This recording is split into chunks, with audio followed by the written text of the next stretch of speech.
Lidia, hey again. How are you today? Hey, Anca. Still excited, still nervous. So, as we said in our first podcast, it's really a newbie experience for us in the podcast world. So, don't judge us too hard. But both Anca and I are on a mission.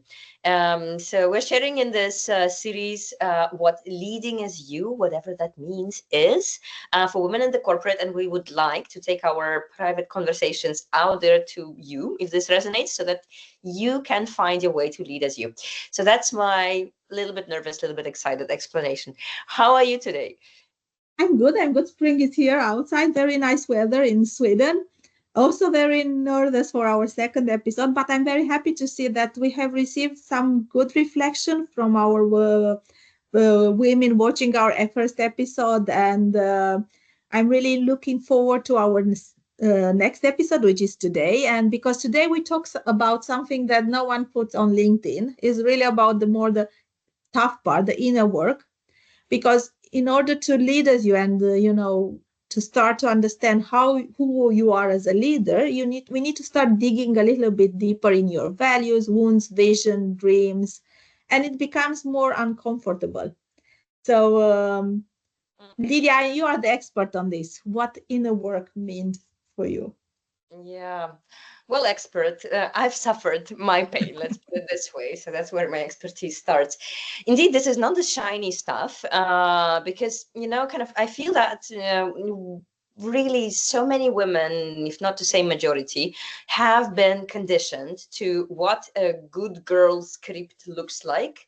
Until the end of your working life and maybe life, and that we've been sort of sold this script of how you have to be, how you have to show up, so that you are happy and successful. But at one point, I think most of us realize that the script doesn't work, and really that's the place of discomfort, where, or maybe even pain, where something in us shifts and we realize, okay, this doesn't work anymore. So I really have to find out something about myself that will really give me my energy back so that I write my own script now. And I'm happy to share, kind of how it worked for me and how it started. The inner work doesn't finish, by the way, it only starts at one point. So for me, it was about really finding myself in the middle of what my career coach called the existential career crisis, when I was following the script of perform, deliver, show up like this. But at one point, I realized it cost me too much. Really, showcasing myself as a dominant young lady, sometimes even judged. I remember this word of aggressive Russian woman.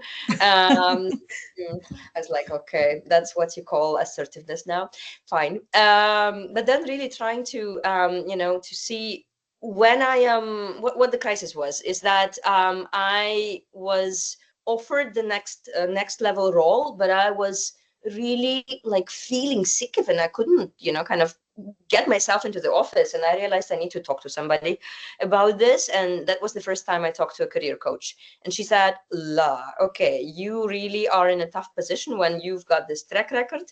It really leads you straight line to the next role, but if you are seriously like getting sick from it, you really have to change something and review, okay, what is the next thing that will give you your energy back. And for me, it meant giving up like all the stability that I had before and reinventing myself from scratch, redefining myself, and then also my professional track.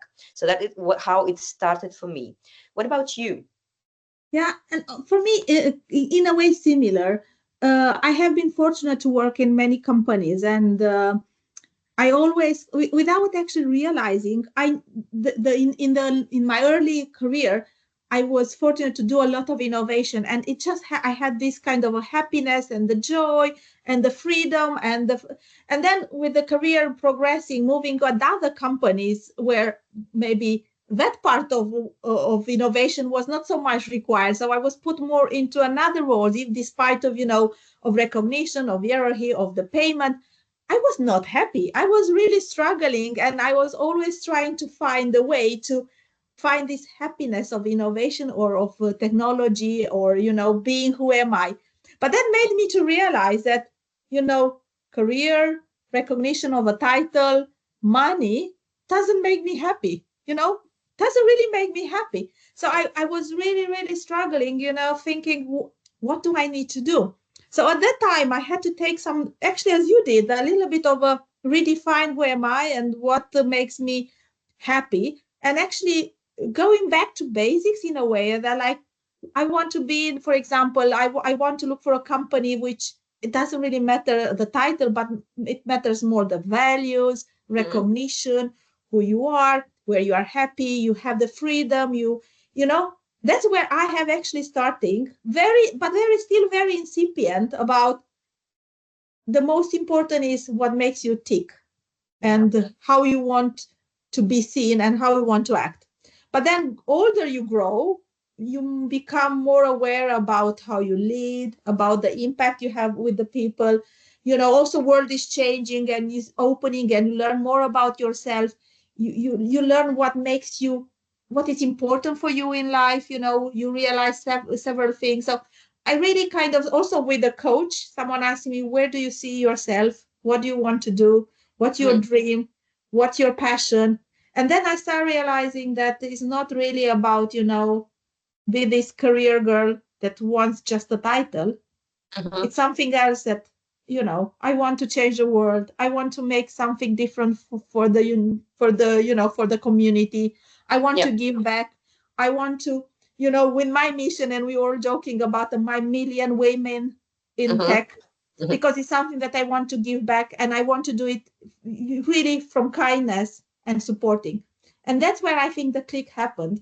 You don't, and this is for me, true leadership, how you Yeah. are seen when you are not really driven by very material things. Yeah.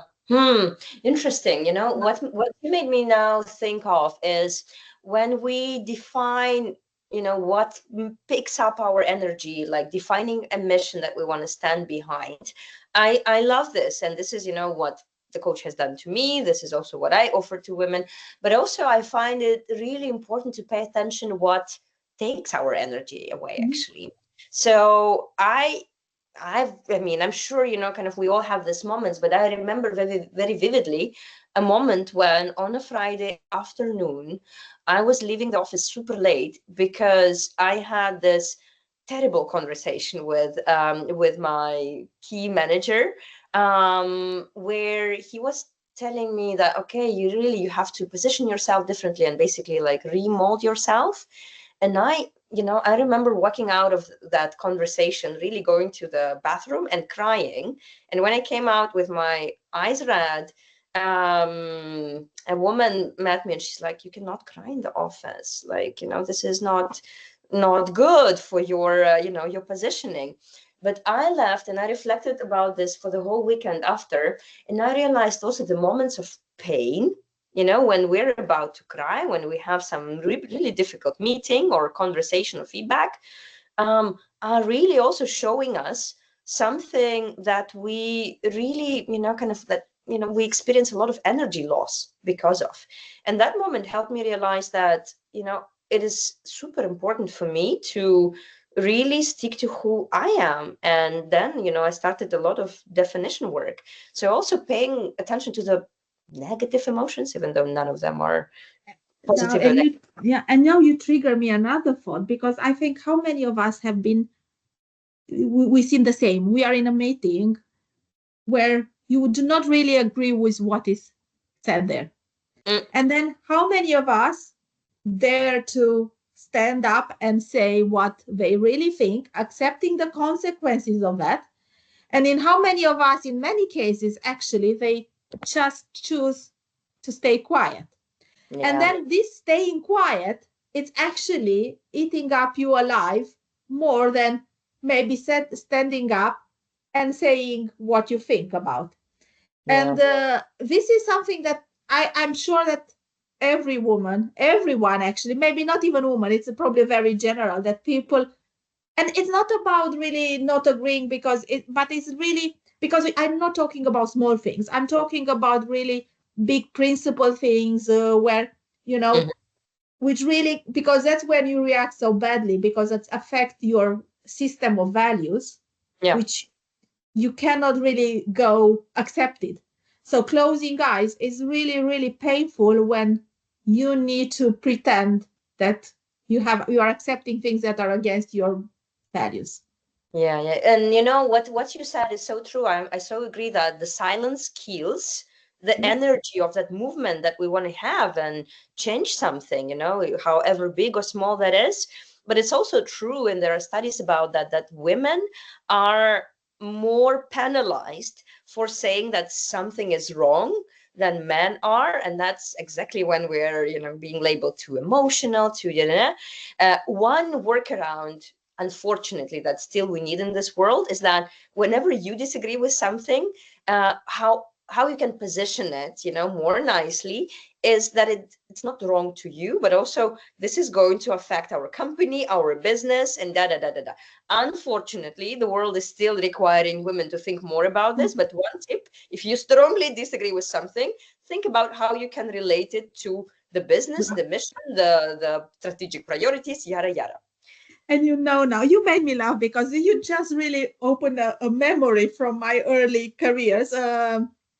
I was really struggling with a decision. I give an example. I was really struggling. It was against my beliefs, my dreams, and I was looking for allies. And we will talk maybe in another podcast about how you create, but I was really looking for allies to support my idea, Mm, to help me to move my point of view forward. And I remember that, going to that man, saying, I need your help. The answer I got, she said, you are too passionate about it.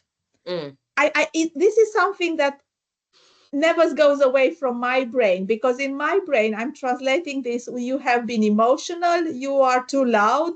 You, you really want to make your way, but you are too passionate.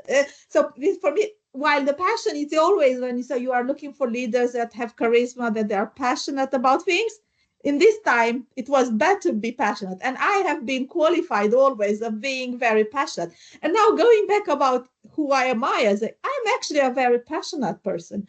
I yeah. really, in the moment I believe in things, I really see them happening. My eyes are shining, and I know that I can do it. And the moment I believe and I have this passion, I can drive things. And this is coming through immediately. Mhm.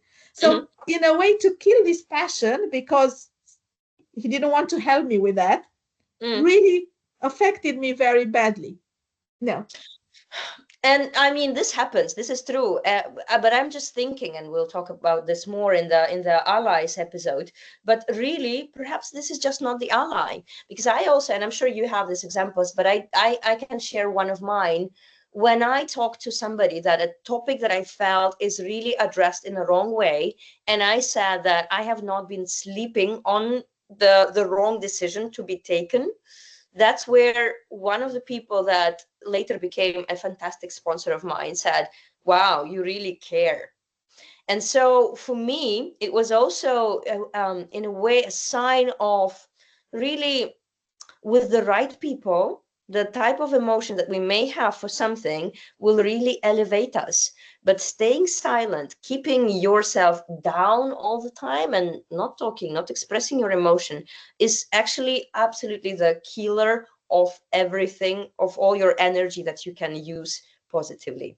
Yes, yes, yes. It actually impacts even your health Mm, and well-being really badly, because you can really get into depression.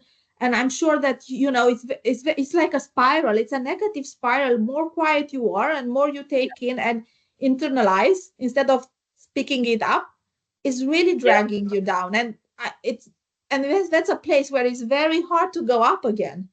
It's a lot of pain. And again, I don't want to talk more about today, but it's for the next episode.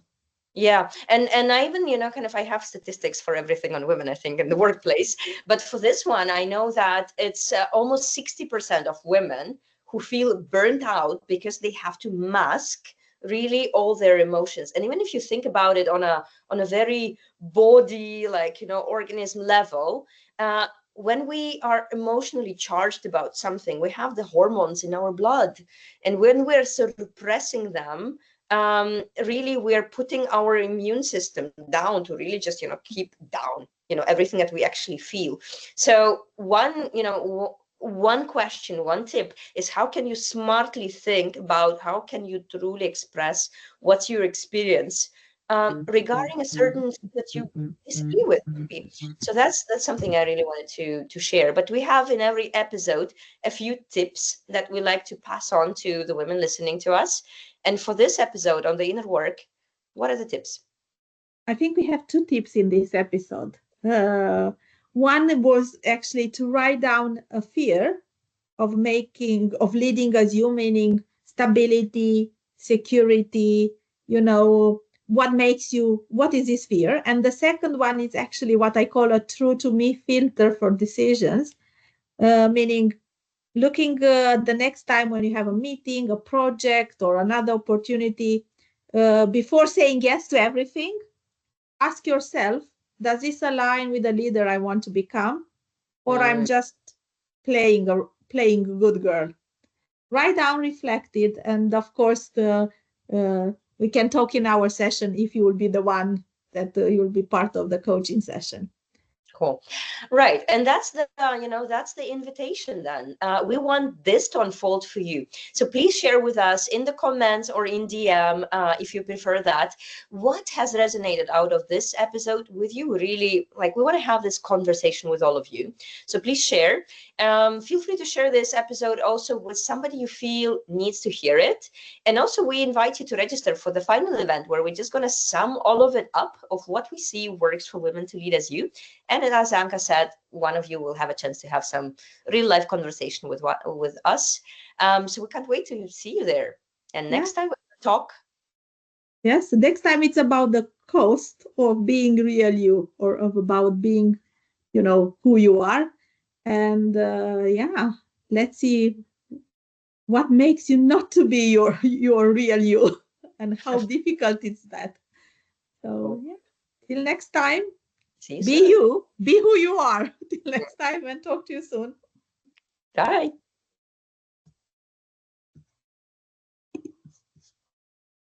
Okay, how did it go? Not bad. I forgot